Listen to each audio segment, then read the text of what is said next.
বনি ইসরাইলের মধ্যে একজন আবেদ ছিলেন, যার নামটা ছিল জুরাইজ। কি নাম? জুরাইজ। জুরাইজ নামক একজন আবেদ ছিলেন। তিনি ছিলেন বড় ইবাদতকারী। আল্লাহ রাব্বুল আলামিনের ইবাদত করতে তিনি বেশি পছন্দ করতেন। ইবাদত করতে করতে আল্লাহ তাআলা রাব্বুল আলামিনের নৈকট্য তিনি হাসিল করেছেন, আল্লাহকে রাজি করতে পেরেছেন, আল্লাহ রাব্বুল আলামিন থেকে কবুল করেছেন। ও আমার ভাইরা, ও আমার বন্ধুরা, যারা ইবাদত করতে করতে একটা তফকায় চলে যায়, তখন কিন্তু তার ইবাদত করতেই ভালো লাগে, ঠিক না বেঠিক? সেই গভীর রজনীতে তিনি তাহাজ্জুদ নামাজে যখন দাঁড়ায়া যায়, তখন দুনিয়ার কোনো হোশ থাকে না। এমন অবস্থায় তিনি নামাজ পড়তেছে তো পড়তেছে, হযরতে জুরাইজ রাদিয়াল্লাহু তাআলা আনহুর মা দরজার কাছে এসে দাঁড়ায়া যায়। দাঁড়ায়া ডাক দেয়, জুরাইজ, ও আমার জুরাইজ। একবার ডাক দেয় আর জুরাইজ সাড়া দেয় না, দ্বিতীয়বার ডাক দেয়, জুরাইজ সাড়া দেয় না। কারণ জুরাইজ আল্লাহর ইবাদতে তিনি মশগুল, তিনি নামাজে দাঁড়ায়া গিয়েছে। কিন্তু বন্ধুরা, একটা মাসালা এখান থেকে জেনে নেই। ফরজ নামাজ যখন পড়ব, তখন যদি মা ডাকে, বাবা ডাকে, আপনি নামাজ ছাড়তে পারবেন না, কারণ ফরজ নামাজে আপনি লিপ্ত রয়েছেন। কিন্তু যদি আপনি নফল নামাজে রত থাকেন, এমত অবস্থায় যদি বাবা ডাক দেয়, মা ডাক দেয়, নফল নামাজ ছেড়ে আপনি মার ডাকে সাড়া দিতে হবে। সম্মানিত হাজিরিন, তাহলে দেখেন মা বাবার গুরুত্ব কতটুকু আমার আল্লাহ সুবহানাহু ওয়া তাআলা দিয়েছেন। এবার জুরাইজকে ডাক দেয়, ও আমার জুরাইজ। মার ডাকে জুরাইজ তো সাড়া দেয় না, কারণ তিনি নামাজে লিপ্ত রয়েছেন, কারণ নামাজে আছেন। চিন্তা করে নামাজ ছাড়বো কেমনে? নামাজ তো আল্লাহর কুদরতি বায়ে সিজদা দিচ্ছি, এখন মায়ের ডাকে সাড়া দেব কেমনে? কারণ তিনি ছিলেন তো আলেম ছিলেন না, মাসালাও জানে না। না জানার দরুন তিনি নামাজই পড়তেছে, নামাজই পড়তেছে। নামাজ পড়ার কারণে মার ডাকে সাড়া না দেওয়ায় তিনবার যখন সাড়া দিল না, এবার মা আল্লাহকে ডাক দিয়ে বলে, মাবুদ, আমার জুরাইজকে বেবিচারিনীর মুখ না দেখাইয়া মৃত্যু দিও না। বলি নাউজুবিল্লাহ। মা এবার আল্লাহর দরবারে দোয়া করে, ও মাবুদ, আমার জুরাইজকে বেবিচারিনীর মুখ না দেখাইয়া তুমি মৃত্যু দিও না। ও আমার পর্দার আড়ালের মা, উদাত্ত আহ্বান জানাই, আর কোনদিন কোন রকম বদদোয়া দিবেন না সন্তান যতই অবাধ্য হয় না কেন। কারণ মা, আপনি যদি আল্লাহর দরবারে দোয়া করেন, সেটাও যেমনি কবুল হইয়া যায়, বদদোয়া যেমনি করবেন সেটাও কিন্তু আল্লাহর দরবারে কবুল হইয়া যায়। ও মা, আপনার হাতটা বড় দামি। ও বাবা, আপনার হাতটা বড় দামি। আপনি যখন সন্তানের জন্য দোয়া করবেন, আল্লাহ তাআলা সঙ্গে সঙ্গে কবুল আর মঞ্জুর করে নিবে। জুরাইজের মা আল্লাহর দরবারে যখন দোয়া করলেন, জুরাইজ রে, বেবিচারিনীর মুখ না দেখাইয়া তুমি আল্লাহ তাকে মৃত্যু দিও না। এবার দেখা গেল কিছুদিন যেতে না যেতে একজন বেবিচারী এক মহিলা জুরাইজের খানকায় চলে আসলো তার মনের বাসনা পূরণ করার জন্য। তিনি বিভিন্ন ছলে বলে কৌশলে ওই জুরাইজকে তিনি আকৃষ্ট করতে চাইল, কিন্তু জুরাইজ তিনি কোনো রকম আকৃষ্ট হইলেন না, কারণ আল্লাহ রাব্বুল আলামিন তাকে কবুল আর মঞ্জুর করে নিয়েছে। বলি আল্লাহু আকবার। আল্লাহর বন্ধুত্ব যদি অর্জন করা যায়, হেফাজত আমার আল্লাহ ওই বান্দাকে করে কি করে না? অবশ্যই করবে, বিপদে ফেলবে না। ও আমার ভাইরা, হযরত জুরাইজ রাদিয়াল্লাহু তাআলা আনহু যখন এমনি করে ওই বেবিচারী বিভিন্ন রকম তাকে আকৃষ্ট করতে চাচ্ছে, কিন্তু দেখা গেল কোনোভাবে কোনো ক্রমে তাকে আকৃষ্ট করতে পারল না। আকৃষ্ট না করতে পারলে চেষ্টায় ব্যর্থ হইয়া বেবিচারী সেখান থেকে বের হইয়া যায়। বের হইয়া যাওয়ার পর পথিমধ্যে মাঠের মধ্যে এক রাখালের সাক্ষাৎ তিনি পাইলেন। রাখাল কি তিনি পাইয়া তার মনের বাসনা পূরণ করতে চাইলেন। তাকে তার কাছে নিজেকে উপস্থাপন করলেন। নিজেকে উপস্থাপন করার পর তার নিজ বাসনা সেটা পূরণ হয়ে গেল। পূরণ হওয়ার পর কিছুদিনে যেতে না যেতে দেখা গেল সেই বেবিচারিণী তিনি গর্ভবতী হয়ে গেল।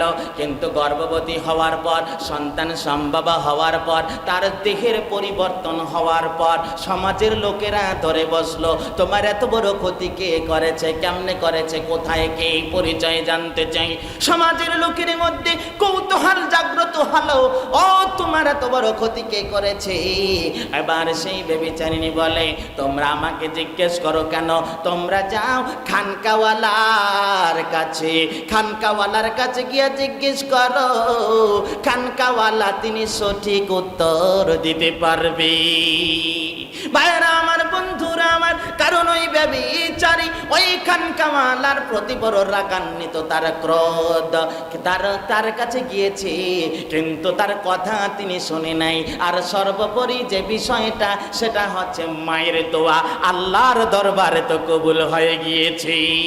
ভাইরা আমার, বন্ধুরা আমার, এবার সমাজের লোকেরা খানকাওয়ালাকে ধরলো, ওই জুরাইজকে ডাক দিল, ও জুরাইজ, তোমাকে বুঝেছিলাম তুমি তো ভালো মানুষ, তুমি তো ইবাদত করো, তুমি তো বান্দেগি করো, রাত জেগে আল্লাহর ইবাদতে তুমি মশগুল থাকো, তাহাজ্জুদ পড়ো। ও জুরাই, তোমাকে এতদিনে খুব ভালো জেনেছিলাম, কিন্তু জুরাই কি কাজ করেছো? ওই মহিলা তো তোমার বিরুদ্ধে আরজি পেশ করেছে, তুমি এত বড় ক্ষতি করেছো, এবার তোমার রক্ষা নাই। এবার জুরাই তার কাছে চলে আসলো, জুরাইজের খানকা ভেঙ্গে ফেললো, ভেঙে চুরমার করিয়া তাকে অপমান অপদস্থ করলো। হযরত জুরাইজ রাহিমাহুল্লাহু তাআলা এবার তিনি বললেন, আমাকে অপমান করবা, অপদস্থ করবা, কিন্তু আমি তোমাদের কাছে আমি একটা প্রশ্ন রাখতে চাই। সে বলল, কি প্রশ্ন? বলল, এই যে বেবিচারীর কথা বলো, তার সেই মহিলার যে সন্তান রয়েছে সেই সন্তান কি আছে? বলল আছে। তাহলে সেই সন্তানকে নিয়ে এসো। এবার বলল, কারণটা কি? আরে আমি যেটা বলি সেটা তোমরা করো। ও ভাইরা আমার, বন্ধুরা আমার, সন্তানকে আনা হলো। ছোট্ট বাচ্চা, দুগ্ধজাত শিশু, কথা বলতে জানে না, কারণ কান্না ছাড়া কোনো কিছু শিখে নাই। ও আমার বন্ধুরা, ছোট্ট বাচ্চাটাকে আনা হলো। ছোট্ট বাচ্চাটার মুখে, তার মাথায় হাত রেখে বলল, ও বাচ্চা, ও দুগ্ধজাত সন্তান, আমি জানতে চাই, আল্লাহ রাব্বুল আলামিনের কাছে আমি প্রার্থনা করেছি, কারণ প্রথমত সাহায্য দরবারে, ও মাবুদ, আমি তো একমাত্র তোমার ইবাদত করি, আমি পবিত্র না অপবিত্র আল্লাহ তুমি ভালো জানো। আমি সন্তানের মাথায় হাত বুলাইয়া আমি জিজ্ঞেস করব তার বাবাকে, আল্লাহ তুমি তো রহমান, তুমি তো রহিম, তুমি ওই বাচ্চার মুখ দিয়া সঠিক জবাবটা বের করে দিও। বলি আল্লাহু আকবার। ছোট্ট বাচ্চার মাথায় হাত বুলাইয়া দিয়া বলল, ও বাচ্চা, তোমার বাবা কি? তোমার বাবার পরিচয় কি?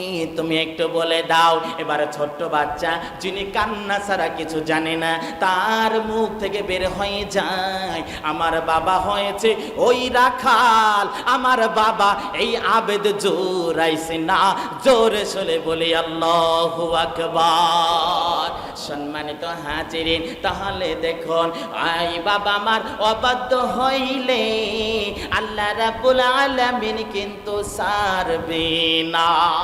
সম্মানিত হাজিরিন, ও আমার ভাইরা, আমার বন্ধুরা, মা আল্লাহর দরবারে বদদোয়া দিয়েছিল।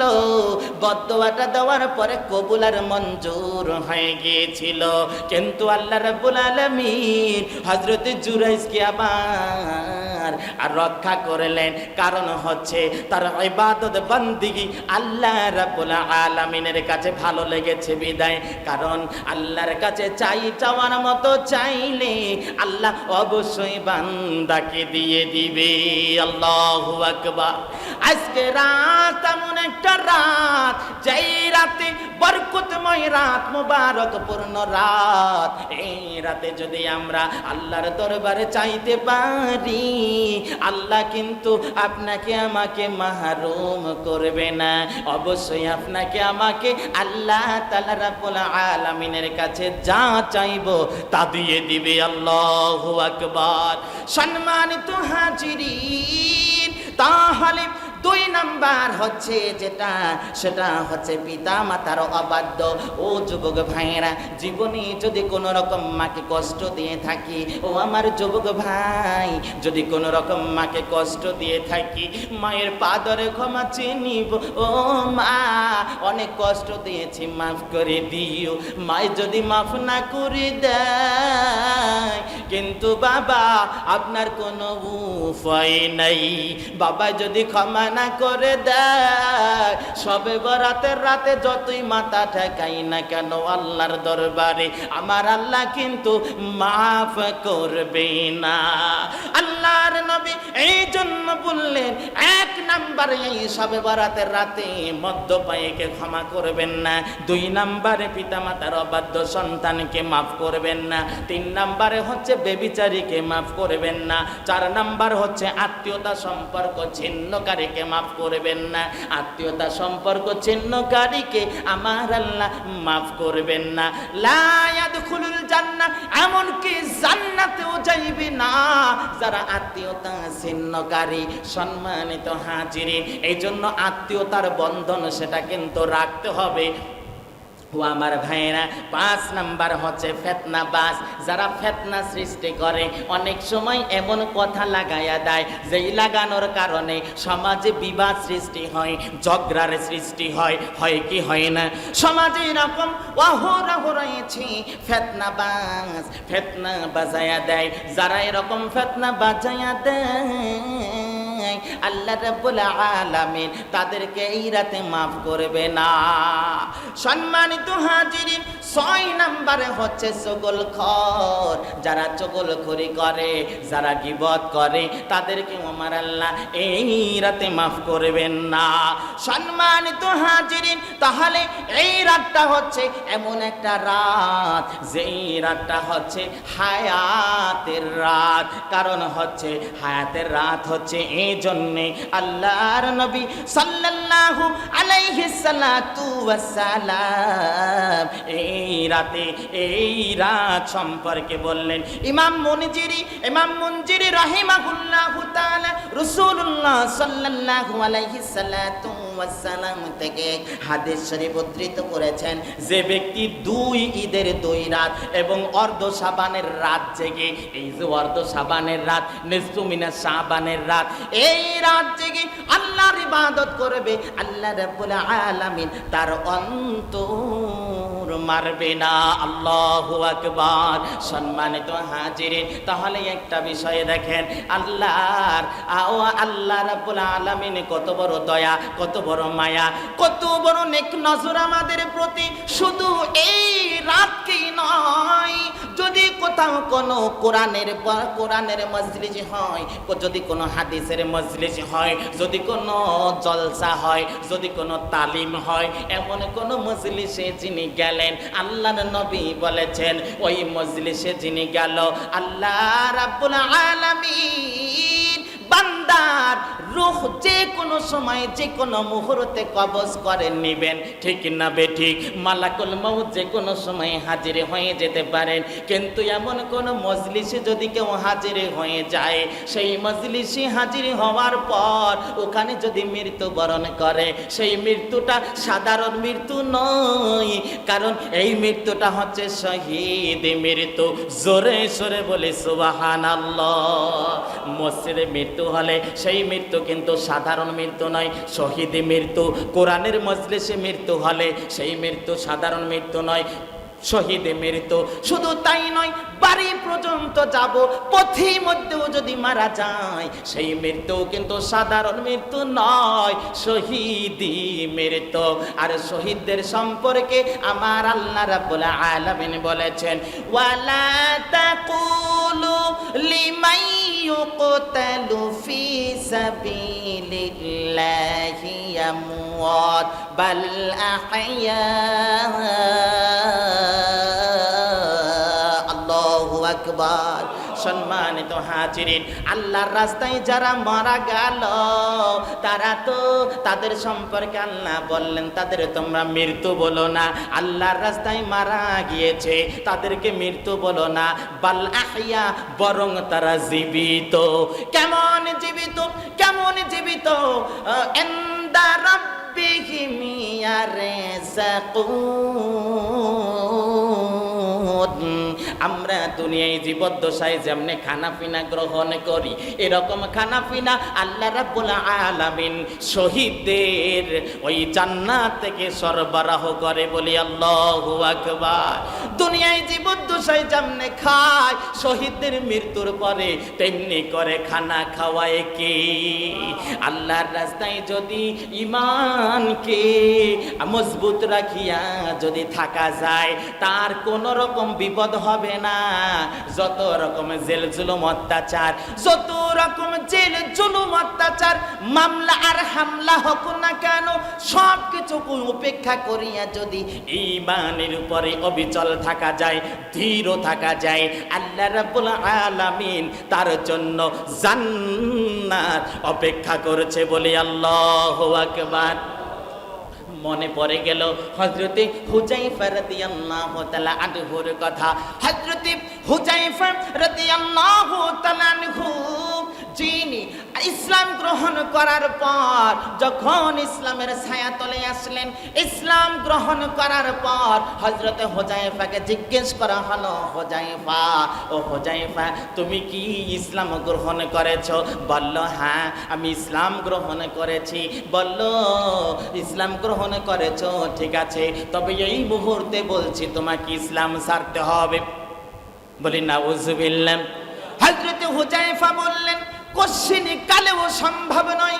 আমি হুযায়ফা তোমাদেরকে জানায়া দিলাম, এমন দিনে আমি ঢুকেছি, এমন ইসলাম গ্রহণ করেছি, এমন নবীর সান্নিধ্য পেয়েছি, এমন আল্লাহ রাব্বুল আলামিনকে আমি পেয়েছি, ওই আল্লাহ রাব্বুল আলামিনের ধর্ম গ্রহণ করেছি, এখানে এমন স্বাদ পেয়েছি। ও কাফের মুশরিক বেঈমান লিডাররা, তোমাদেরকে জানায়া দিলাম, আমি ও হুযায়ফা যত রকম নির্যাতন করো না কেন, আমি কিন্তু ইসলাম ছাড়ব না। আল্লাহু আকবার।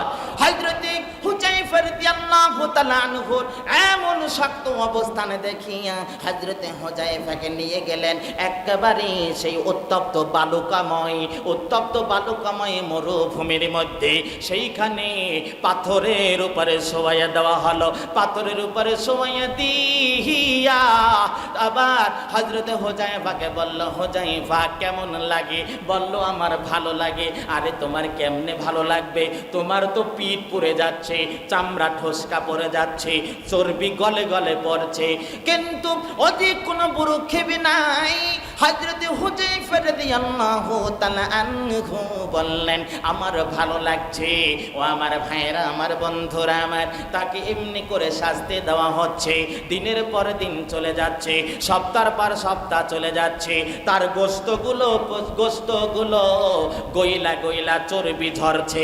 কিন্তু দেখা গেল হুযায়ফা রাদিয়াল্লাহু তাআলা আনহুকে চুল পরিমাণ ইসলাম থেকে সরানো যাচ্ছে না। এবার হুযায়ফা রাদিয়াল্লাহু তাআলা আনহুকে বলল, বলল, হুযায়ফা রে তুমি কি দিন ছাড়বা না? হযরত হুযায়ফা বলল, যত জুলুম করো না কেন আমি হুযায়ফা বলে দিলাম আমি ইসলাম ছাড়ব না। আল্লাহু আকবার। এবার উমাইয়ার গোষ্ঠী বলল, হুযায়ফা তোমাকে এই নির্যাতন করে তোমাকে দিন থেকে সরানো যাবে না। ও হুযায়ফা এবার চলে আসো। আল্লাহর নবীর সাহাবীকে নিয়ে আসা হলো। এবার আপনার লৌহ যে দণ্ড লোহা সেটাকে পুরানো হলো। লোহা পুরালে পরে লোহা থাকে না, সেটাকে একটা আগুনের খণ্ডে পরিণত হয়ে যায় কি যায় না? তখন আর লোহা দেখা যায় না, তখন শুধু দেখা যায় একটা আগুনের বস্তু।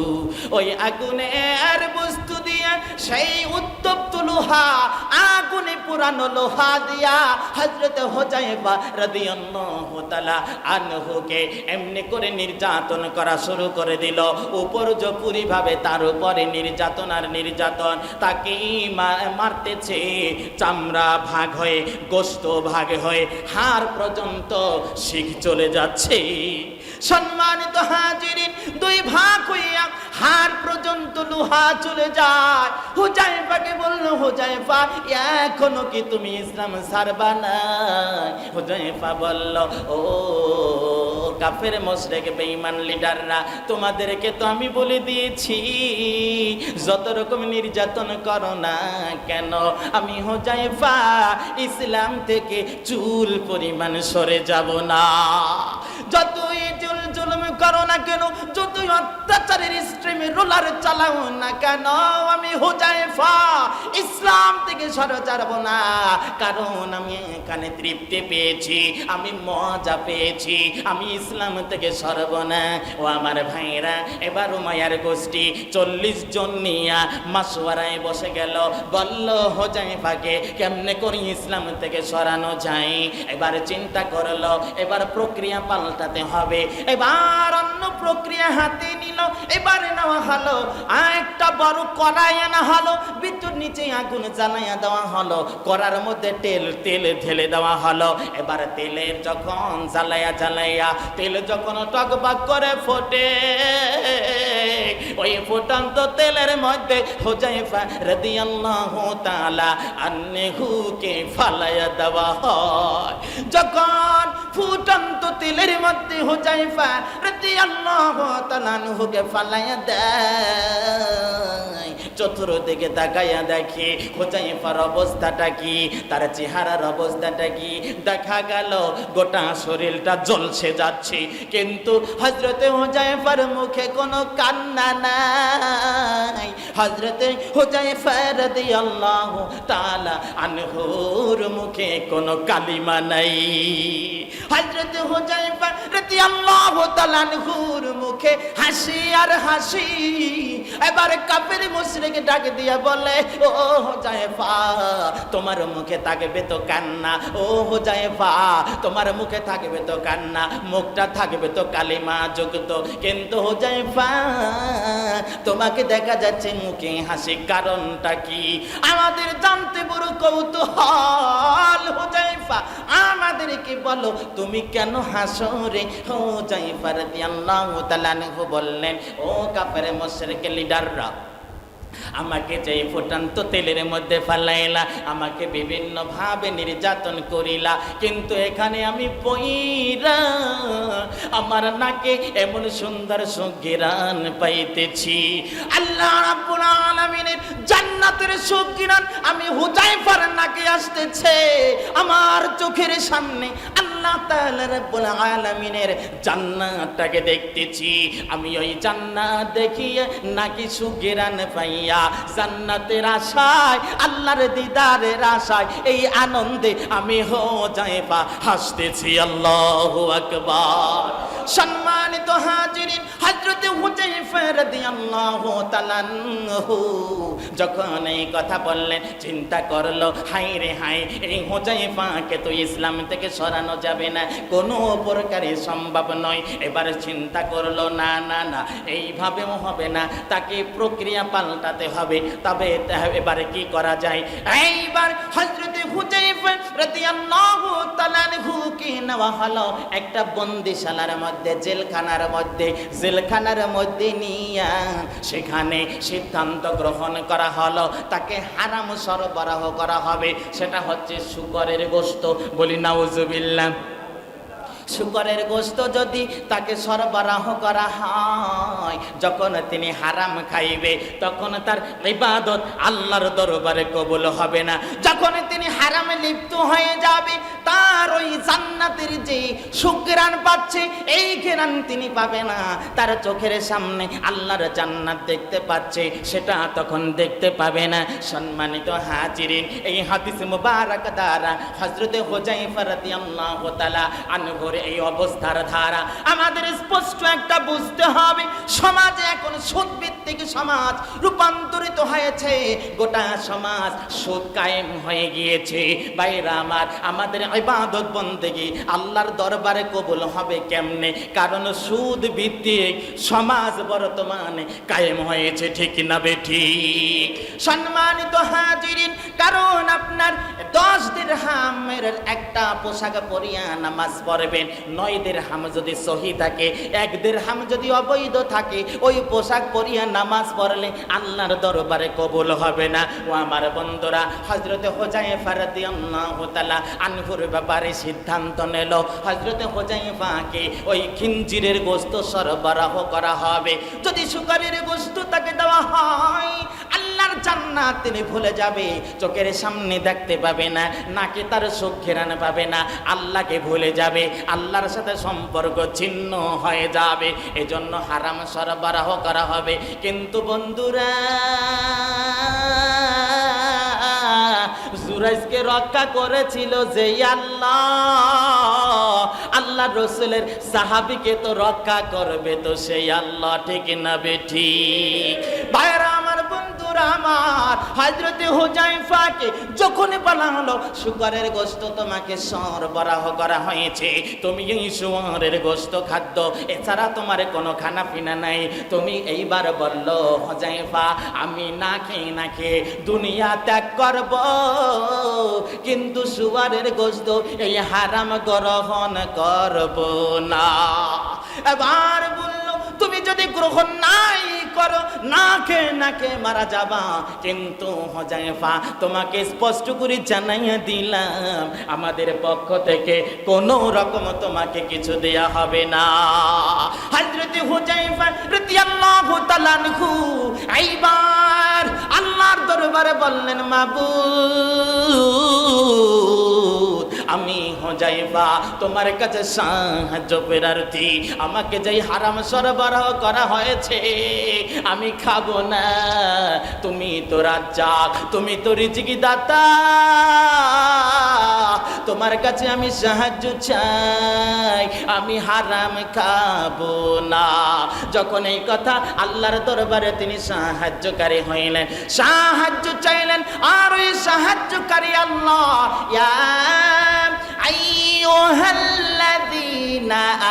আমানুস্তাঈনু বিস-সাবরি ওয়াস-সালাতি ইন্নাল্লাহা মা'আস-সাবিরিন।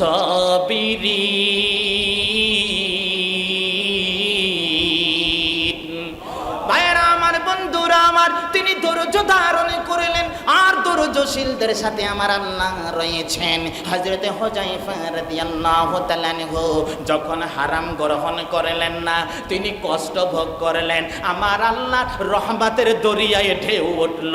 আল্লাহ রাব্বুল আলামিন জিবরিলকে ডাক দিয়ে বললেন, জিবরিল,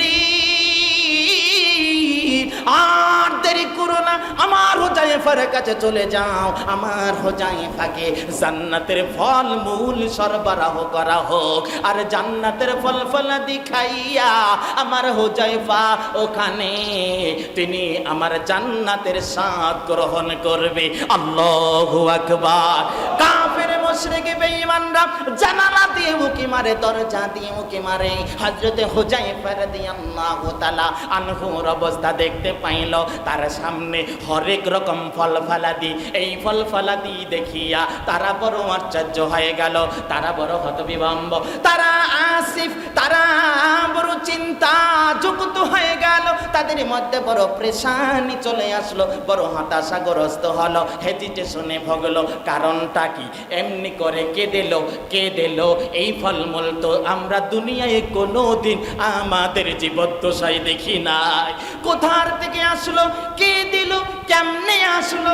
তারা বড় নিজেরা সলা পরামর্শ করলো, কথোপকথন করলো। তারা এবার চিন্তায় পড়ে গেল, সবাই চলে গেল হযরতে হুযায়ফা রাদিয়াল্লাহু তাআলা আনহুর কাছে গিয়া বলল, হুযায়ফা, তোমার ইতিপূর্বে দেখলাম ওই ফুটান্ত তেলের মধ্যে তুমি কাঁদো না হাসো। তোমাকে যখন ওই জ্বলন্ত লোহা দিয়ে যখন তোমাকে পিটানো হলো, তখনও দেখা গেল তুমি বললা আমি ইসলাম ছাড়বো না। জিজ্ঞেস করা হলো কেমন লাগে, বলল তুমি ভালো লাগে। আবার ফুটান্ত তেলের মধ্যে দেখলাম তুমি হাসতেছো। এবার দেখলাম তোমার সামনে এমন ফল ফলাদি যেটা আমরা তোমাকে দেই নাই, তোমাকে দিয়েছিলাম হারাম বস্তু, সেটাও তুমি খাইলা না। তাহলে আমাদেরকে বলবা তোমার এই ফল ফলাদি কে দিয়েছে, কোথা থেকে এসেছে, কিভাবে এসেছে? হুযায়ফা রাদিয়াল্লাহু তাআলা আনহু বললেন, দিয়েছেন আর রহমান আল্লামাল কুরআন খালাকাল ইনসান। আল্লাহু আকবার। ওই রহমান দয়াময়, যিনি তোমাকে সৃষ্টি করেছে, যিনি আমাকে সৃষ্টি করেছে, যিনি বলেছে ওয়ামা দাব্বাতিন ফিল আরদি ইল্লা আলাল্লাহি রিজকুহা। আল্লাহু আকবার। দুনিয়ায় যত প্রাণীকুল রয়েছে, গোটা প্রাণীকুলের খাদ্যের বন্দোবস্ত আমার আল্লাহ করে। আল্লাহু আকবার। যে আল্লাহ খাদ্যের বন্দোবস্তকারী, যে আল্লাহ রিজিক দাতা, যে আল্লাহ রিজিক সরবরাহ করে, সেই আল্লাহ সুবহানাহু ওয়া তাআলা আমি হুযায়ফার জন্য জান্নাত থেকে ফল ফলাদি দিয়েছি। বলি আল্লাহু আকবার। সম্মানিত হাজিরিন, তাহলে আসুন আজ বরকতময় রজনীতে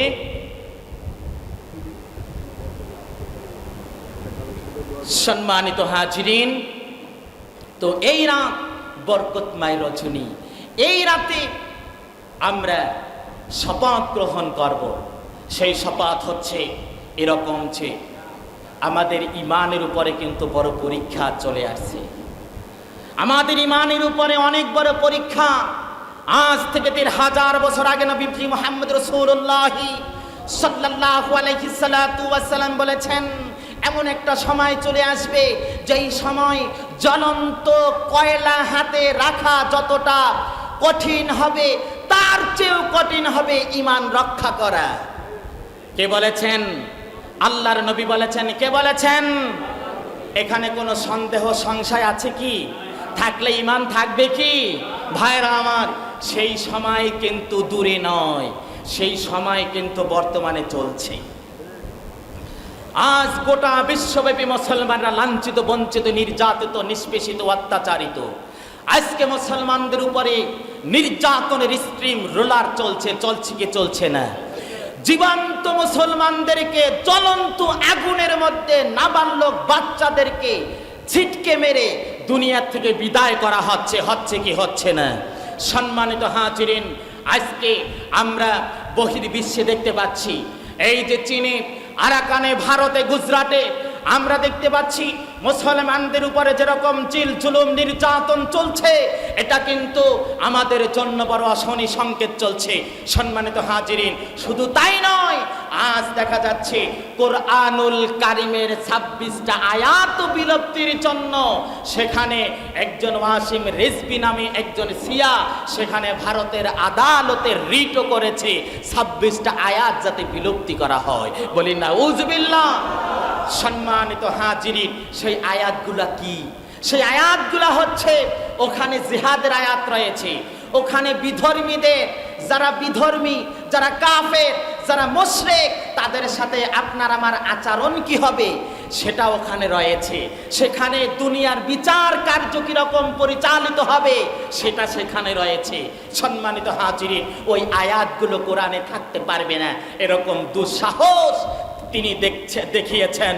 সম্মানিত হাজিরিন, তাহলে দেখুন, আমরা মুসলমান, আমরা ইমানদার, আমরা মুত্তাকিন, আমরা ওরকম মর্দে মুজাহিদ, আমরা আত্মবিশ্বাস, আমরা আস্থা আর বিশ্বাস রাখি কোরআনের উপরে, যেই কোরআনের 26টা আয়াত তো দূরের কথা, একটা নক্তার পরিবর্ধন সংযোজন করার ক্ষমতা পৃথিবীর শক্তিধর কোনো রাজাবাচ্চার নাই। ঠিক না বেঠি? সম্মানিত হাজিরিন, তাহলে আসুন, আমাদের ঈমান কিন্তু মজবুত রাখতে হবে। জেল জুলুম, মামলা হামলা, কাফের মুশরিক বেঈমানের অনেক বড় অফার কিন্তু আসবে আপনার আমার সামনে। আসবে কি আসবে না?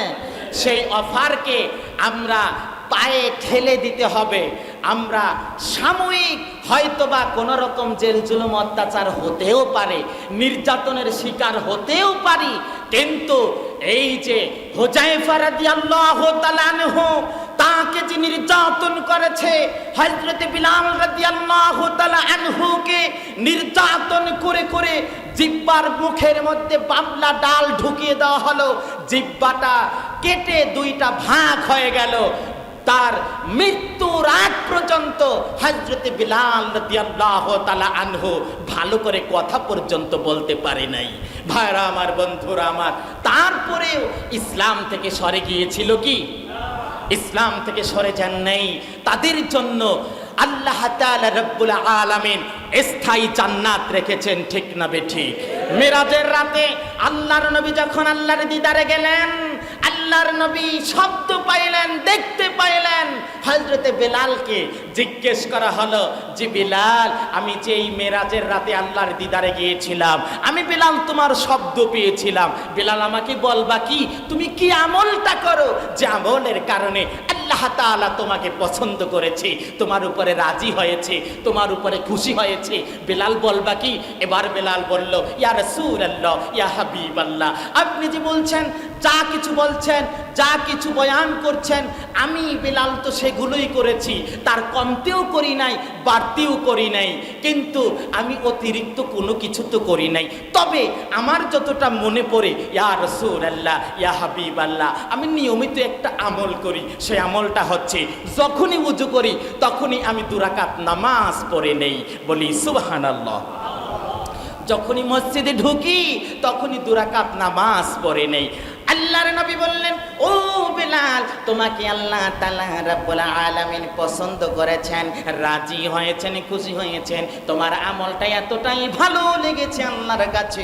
মেরাজের সময় আল্লাহর দিদারে যখন গিয়েছি, আল্লাহ রাব্বুল আলামিন তখনও তোমাকে আমার সাথী করেছে। আমি বেলাল তোমার আওয়াজ পেয়েছিলাম, ও বেলাল, তোমার এই আমলটা ছাড়বা না। আল্লাহু আকবার। সম্মানিত হাজিরিন, ওই বেলালকে লক্ষ্য করে আমার আল্লাহ জানিয়ে দিলেন, নবী গো, দুনিয়ায় যত মুয়াজ্জিন রয়েছে, ওই সমস্ত মুয়াজ্জিনকে বেলাল রাদিয়াল্লাহু তাআলা আনহুর কারণে, তার ওসিলায় ওই কাল কিয়ামতের ময়দানে বেলালের ঘাড়টা উঁচু করে দিব, সাথে সাথে গোটা দুনিয়ার মুয়াজ্জিনদের ঘাড়টাও উঁচু রাখবো। জিজ্ঞেস করা হলে, এই ঘাড়গুলো কাদের, উঁচু ঘাড়গুলো কাদের বলা হবে? তারা নামাজের জন্য আহ্বানকারী দুনিয়ার মুয়াজ্জিন। বলি সুবহানাল্লাহ। সম্মানিত হাজিরিন, তাহলে আমরা যদি ঈমানকে মজবুত রেখে, আমরা ঈমানের উপর ইস্তেকামাত থেকে যদি আমরা চুল পরিমাণ সরে না যায়, তাহলে আমার আল্লাহ সম্মান এই জান্নাত চাই কি চাই না? সেই জান্নাত পাওয়ার জন্য আমাদেরকে ইবাদত করতে হবে, আমাদেরকে বন্দেগি করতে হবে, আমাদেরকে খুশি করতে হবে আল্লাহ সুবহানাহু ওয়া তাআলাকে, ঠিক না বেঠিক? আল্লাহ যদি রাজি হয়ে যায়, আল্লাহ যদি সন্তুষ্ট হয়ে যায়, তাহলেই আপনার আমার জন্য অপেক্ষা করছে আল্লাহর জান্নাত। ও আমার বন্ধুরা, এই দুনিয়ায় কত রকম মুসিবত আসে কি আসে না? আসে, অনেক মুসিবত আসে। সিডর এসেছিল না? আহা, সিডর আক্রান্ত এলাকায় আমি গিয়েছি মাহফিল করতে, সেই আপনার বাগেরহাট শরণখোলা, সেখানে দেখে আসলাম এক ব্যক্তি, তার স্ত্রী, বাবা, মা, সন্তান সব মারা গিয়েছে, একাই বেঁচে ছিল, কারণ সে ছিল তখন ঢাকায়। আল্লাহু আকবার বল। আল্লাহ কত বড়, আল্লাহু আকবার। সিডর দিয়ে মেসাকার করে দিল, পরিবার, বাড়ি ঘর সবকিছু ধ্বংসলীলায় পরিণত করলো। এর চেয়ে অনেক বড় সিডর দুর্যোগ দিয়েছিলেন হযরতে দাউদ আলাইহিস সালামের সময়। যেই দাউদ আলাইহিস সালামের সময় সিডরের চেয়েও বড় দুর্যোগ দিয়ে ধ্বংসলীলায় পরিণত করলো তৎকালীন সমাজকে। হযরতে দাউদ এবার ডাক দিলেন তার সম্প্রদায়কে, হে আমার সম্প্রদায়।